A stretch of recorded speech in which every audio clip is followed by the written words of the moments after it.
어떤 사람이 당신 곁을 떠난 뒤 당신은 분노하지 않았습니다. 그저 텅 비어버렸습니다. 무언가 잘못되었다는 걸 느끼지만 설명할 수 없었습니다. 말다툼도 없었고 눈물을 흘릴 만한 극적인 장면도 없었습니다. 그런데 왜 당신은 이토록 지쳐 있는 걸까요? 세상은 그 사람을 나르시시스트라 부를지도 모릅니다.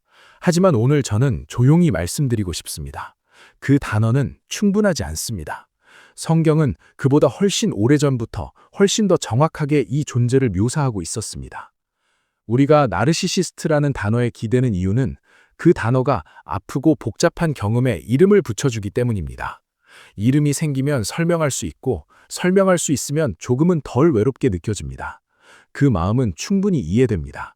하지만 저는 한 가지 질문이 오랫동안 마음에 걸렸습니다. 왜 그 단어로 설명해도 여전히 무언가가 남을까?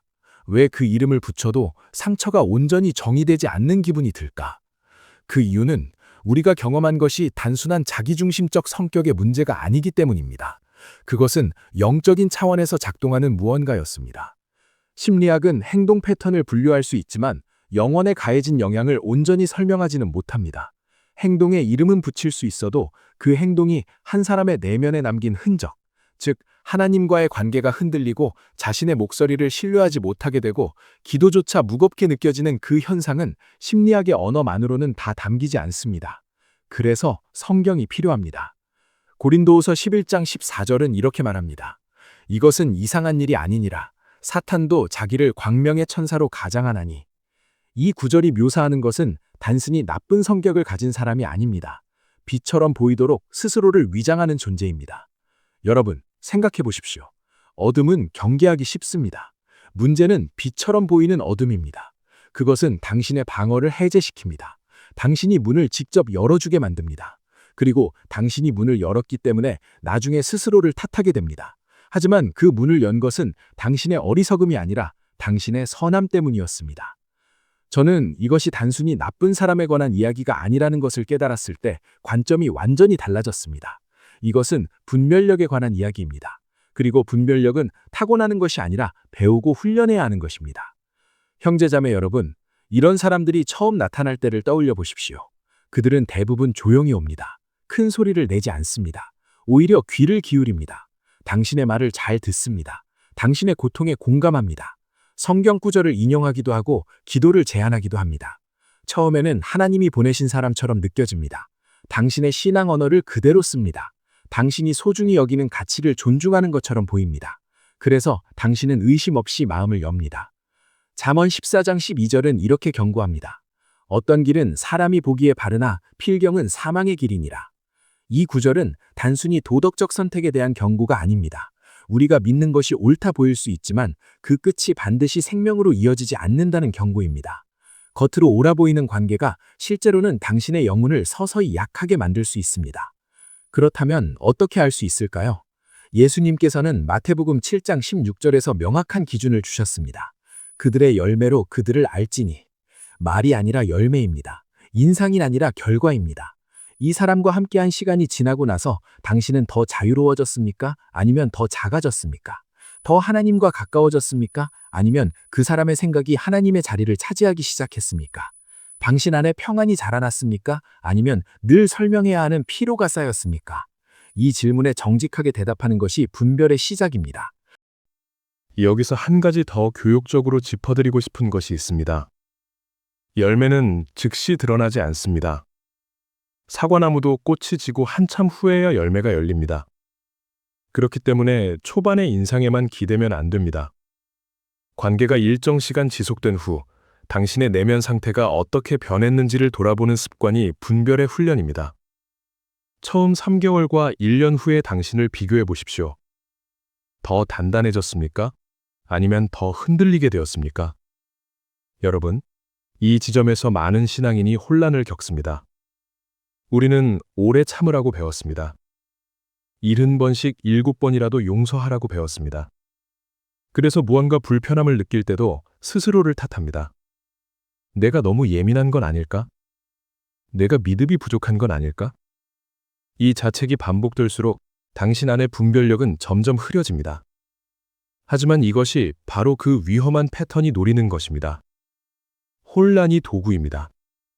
하나님에 관해 성경은 분명히 말씀합니다. 고린도전서 14장 33절. 하나님은 무질서의 하나님이 아니시오. 오직 화평의 하나님이시니라.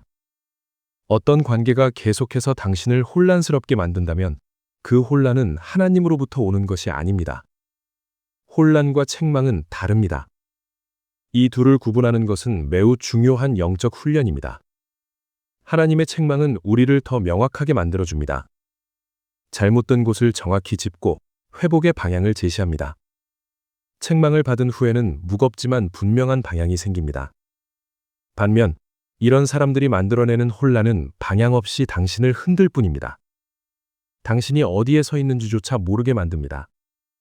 그리고 방향을 잃은 사람은 안내자를 찾게 됩니다. 그 안내자 자리를 그들이 차지합니다. 저는 이렇게 생각했었습니다. 착한 사람이 이런 일을 당하는 건 그가 약하기 때문이라고. 하지만 성경을 깊이 들여다보면서 생각이 완전히 바뀌었습니다. 이런 일을 당하는 사람들은 대부분 지나치게 친절하고 공감 능력이 높으며 타인의 고통을 자신의 것처럼 느끼는 사람들입니다. 그것은 약함이 아니라 선함입니다. 문제는 그 선함이 보호받지 못했다는 것입니다. 형제자매 여러분, 이런 패턴이 가장 자주 작동하는 방식 중 하나는 통제입니다. 그런데 이 통제는 우리가 흔히 떠올리는 폭력이나 강요가 아닙니다. 훨씬 부드럽고 훨씬 조심스러운 형태로 찾아옵니다. 배려라는 이름으로, 보호라는 이름으로, 때로는 영적 지도라는 이름으로 포장됩니다. 갈라디아서 5장 1절은 이렇게 말합니다. 그리스도께서 우리를 자유롭게 하려고 자유를 주셨으니 그러므로 굳건하게 서서 다시는 종의 멍에를 매지 말라. 하나님이 주시는 사랑은 자유를 향해 열립니다. 진정한 영적 지도는 당신을 하나님 앞으로 이끕니다. 하지만 잘못된 영향력은 당신이 결정을 내릴 때 그 사람의 반응부터 먼저 생각하게 합니다. 하나님이 아닌 그 사람이 기준이 되는 것입니다. 진정한 목자는 양을 자기에게 묶어두지 않습니다. 예수님은 요한복음 10장 10절에서 말씀하셨습니다. 나는 양들이 생명을 얻고 더 풍성히 얻게 하려는 것이라. 생명이 풍성해지는 것, 그것이 기준입니다. 어떤 관계에서 나왔을 때 당신의 생명이 줄어들었다면 그 관계는 잘못된 방향을 향하고 있었던 것입니다. 그렇다면 통제는 어떤 모습으로 나타날까요? 처음에는 작은 의견 불일치에서 시작합니다. 당신이 다른 생각을 표현했을 때 상대방이 불편해하거나 상처받은 듯 반응합니다. 당신은 자연스럽게 자신의 생각을 거두어 드립니다. 관계를 지키기 위해서입니다. 이 과정이 반복되면서 당신은 점점 자신의 생각을 꺼내기 전에 먼저 상대방의 반응을 예측하게 됩니다. 그것이 쌓이면 어느 순간 혼자 있을 때도 자신의 생각을 검열하기 시작합니다. 그 지점에서 통제는 완성됩니다. 외부에서 강요하지 않아도 당신 스스로 통제하게 된 것입니다. 이것이 가장 정교한 형태의 영향력입니다. 여러분, 이제 조금 더 어려운 질문을 드리고 싶습니다. 왜 이런 사람들은 특정한 사람들에게 끌릴까요? 왜 마음이 따뜻한 사람, 공감 능력이 높은 사람, 하나님을 사랑하는 성실한 신앙인이 가장 깊은 상처를 입는 경우가 많을까요? 저는 이 물음을 오래 붙잡고 있었습니다. 그리고 하나의 생각에 이르렀습니다. 마음이 열려있는 사람은 상처를 받기 쉬운 게 아니라 무언가 귀한 것을 가지고 있기 때문에 표적이 됩니다. 공감, 친절, 용서, 믿음. 이것들은 하나님 나라의 가치들입니다. 그리고 그 가치들은 지켜져야 합니다. 베드로전서 5장 8절은 경고합니다. 근신하라, 깨어라. 너희 대적 마귀가 우는 사자같이 두루다니며 삼킬 때를 찾나니. 이 구절에서 눈여겨볼 단어는 찾나니입니다. 무작위가 아닙니다. 찾는 것입니다. 관찰하는 것입니다. 그리고 성경이 말하는 이런 사람들도 마찬가지입니다. 그들은 서두르지 않습니다. 당신의 이야기를 듣고 두려움을 파악하고 어떤 말이 당신의 마음을 움직이는지 알아냅니다. 그리고 정확한 순간에 그 언어로 말을 겁니다. 이것을 이해하는 것이 중요한 이유는 당신이 속았다는 사실이 당신의 어리석음이나 믿음의 부족을 증명하지 않기 때문입니다. 오히려 그것은 당신이 가진 것이 충분히 가치 있었다는 증거일 수 있습니다. 하지만 그 귀한 것은 이제 지혜로 보호받아야 합니다. 또한 여기서 한 가지 중요한 사실을 덧붙이고 싶습니다. 상처받은 경험이 있는 사람은 더욱 취약해질 수 있습니다. 과거에 거절당하거나 이해받지 못하거나 사랑받지 못했다는 경험이 있는 사람은 드디어 나를 이해해주는 사람을 만났다는 느낌에 더 강하게 반응합니다. 그 갈망 자체는 자연스럽고 인간적인 것입니다. 하나님도 그 갈망을 아십니다. 다만 그 갈망이 분별력보다 앞설 때 위험이 생깁니다. 에베소서 4장 14절은 이렇게 말씀합니다. 이는 우리가 이제부터 어린아이가 되지 아니하여 사람의 속임수와 간사한 유혹에 빠져 온갖 교훈의 풍조에 밀려 요동하지 않게 하려 함이라. 성숙은 갈망을 없애는 것이 아니라 갈망과 분별력이 함께 자라는 것입니다. 형제 자매 여러분, 예수님께서 이런 상황에서 어떻게 행동하셨는지 살펴보면 우리에게 매우 구체적인 지심이 됩니다. 요한복음 2장 24절은 이렇게 기록합니다. 예수는 그의 몸을 그들에게 의탁하지 아니하셨으니 이는 친히 모든 사람을 아심이요. 예수님은 모든 사람을 사랑하셨지만 모든 사람에게 자신을 의탁하지는 않으셨습니다. 사랑과 무한한 접근 허용은 다릅니다. 이 구분이 많은 신앙인에게 낯선 이유는 우리가 거리 두기를 냉정함이나 용서의 실패로 연결짓도록 잘못 학습되었기 때문입니다. 하지만 예수님의 침묵과 거리 두기는 냉혹함이 아니었습니다. 그것은 분별이었습니다.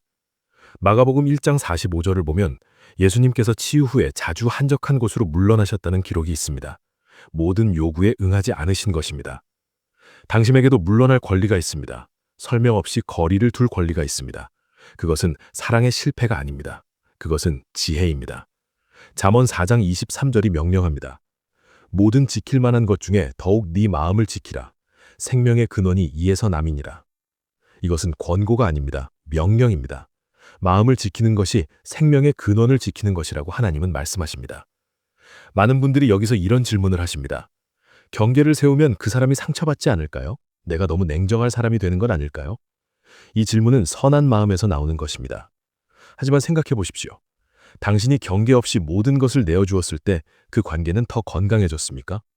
오히려 그 경계 없음이 상대방의 잘못된 패턴을 더 강화시켰습니까?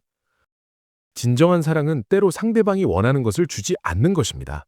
그것이 장기적으로는 더 사랑하는 방식일 수 있습니다. 여러분, 이 자리에서 가장 많이 등장하는 오해가 있습니다. 그래도 내가 기도로 그 사람을 변화시킬 수 있지 않을까? 또는 더 참으면 그 사람도 달라지지 않을까? 이 마음은 충분히 이해됩니다. 신앙인으로서 포기하지 않는 사랑을 추구하는 것은 아름다운 일입니다. 하지만 저는 오랜 고민 끝에 이런 생각에 이르렀습니다. 변화를 기다리는 것과 변화가 일어날 조건을 분별하는 것은 전혀 다른 일이라는 것입니다. 기다림에도 지혜가 필요합니다. 성경은 그 답을 갖고 있습니다. 마태복음 10장 14절에서 예수님은 이렇게 말씀하셨습니다. 누구든지 너희를 영접하지도 아니하고 너희 말을 듣지도 아니하거든 그 집이나 성에서 나가 너희 발의 먼지를 떨어버리라. 이 말씀은 포기를 권장하는 것이 아닙니다. 받아들이지 않는 곳에 무한히 머무르는 것이 의무가 아님을 말씀하는 것입니다.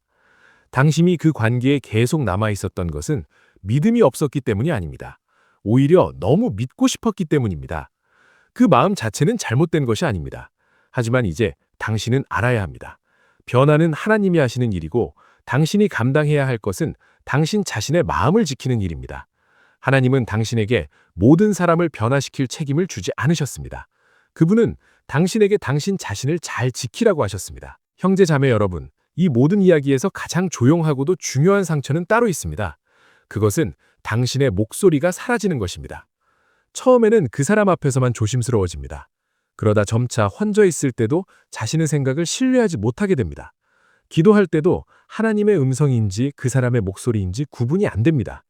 성경 말씀을 읽어도 그 사람의 해석이 먼저 떠오릅니다. 예배당에 앉아 있어도 하나님 앞에 온전히 혼자인 느낌이 들지 않습니다. 이것이 영적 손상입니다. 눈에 보이지 않지만 가장 깊은 곳에서 일어나는 일입니다. 하지만 성경은 이 상처에도 침묵하지 않습니다. 이사야 43장 1절은 이렇게 말씀합니다. 너는 두려워하지 말라. 내가 너를 구속하였고 내가 너를 지명하여 불렀나니 너는 내 것이라. 하나님은 당신의 이름을 아십니다. 그리고 당신에게 직접 말씀하십니다. 어떤 인간 목소리도 그 자리를 대신할 수 없습니다. 회복은 갑작스럽게 오지 않습니다. 조용히 시작됩니다. 작은 결정을 혼자 내릴 수 있게 되는 것, 자신의 감정을 믿을 수 있게 되는 것, 기도할 때 하나님 앞에서 안전함을 느끼는 것, 성경을 읽을 때 그 사람의 목소리가 아닌 하나님의 음성으로 들리기 시작하는 것, 이것들이 쌓여가면서 잃어버렸던 목소리가 돌아옵니다. 그 과정에서 시편 31편 3절의 고백이 당신의 기도가 될 것입니다. 주는 나의 반석과 산성이시니 그러므로 주의 이름을 생각하사 나를 인도하고 지도하소서.